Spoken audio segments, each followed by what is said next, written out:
Good day mga kayamers. So, quick tutorial lang para mag-install ng seat dumper para sa Yamaha Aerox 155 natin. At also, quick review rin. Right?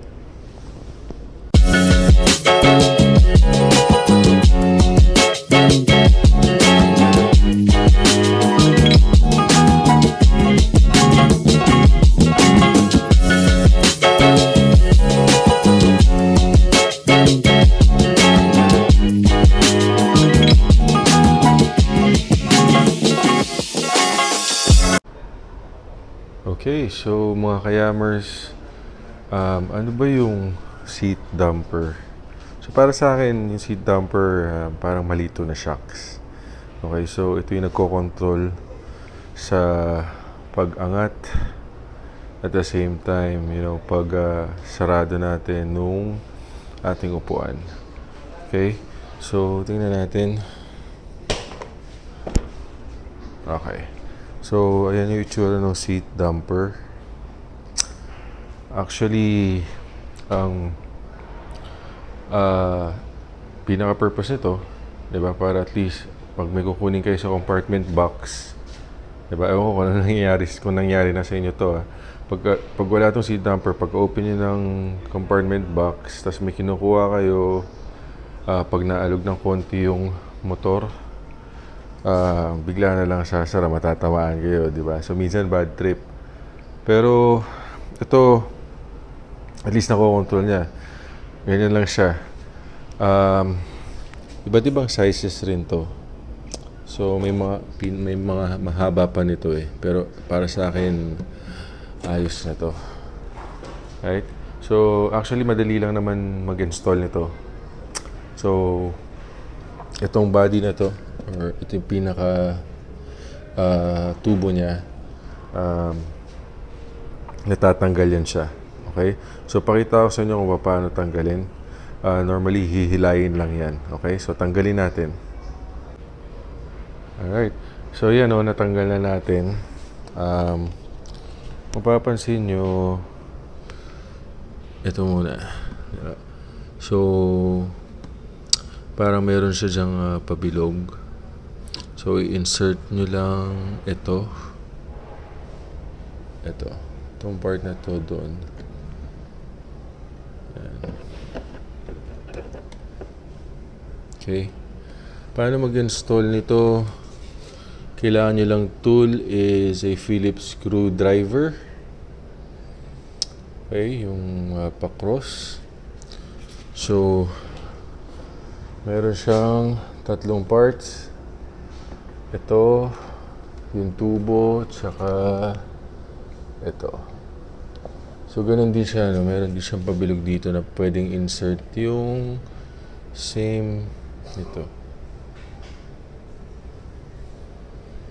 Okay.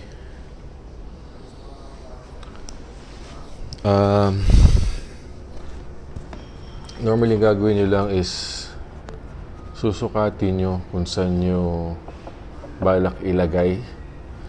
So pwede siya dito kung saan ko nilalagay, pwede rin dito sa loob. Kaya lang bubutasan nyo to. So iba kasi binubutasan to, tapos yung isang end dito nilalagay. Meron din dalawa ini-install magkabila, dito tsaka dito. Okay, pero bago nyo ikabit yon, of course, dapat nyo munang i-measure. Kasi pag nagkamali kayo ng mag-measure, di ba, minsan hindi masasara ng gusto yan. Minsan ganyan mangyayari.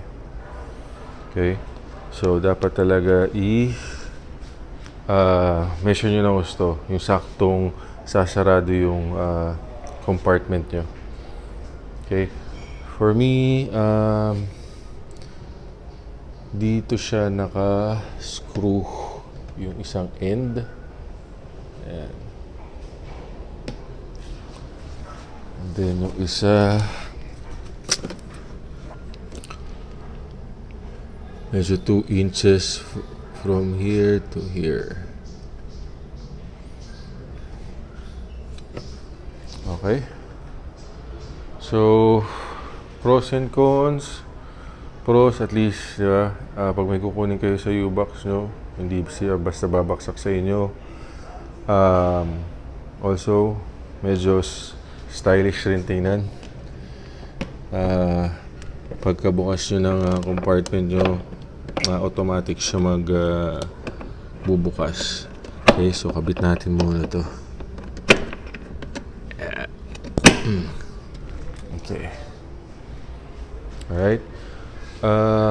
Cons nito, so minsan, pag naglagay kayong helmet dito, pag nasarado na, minsan tatama sa helmet. So, depende rin sa size ng helmet nyo. Actually, yun lang naman yung naisip kong cons. Pero, the rest, okay naman. Kasi yung helmet ko naman dito, kasya naman siya. Pero may isa akong helmet na nung nilagay ko dito, same size na lang naman siya, large, no?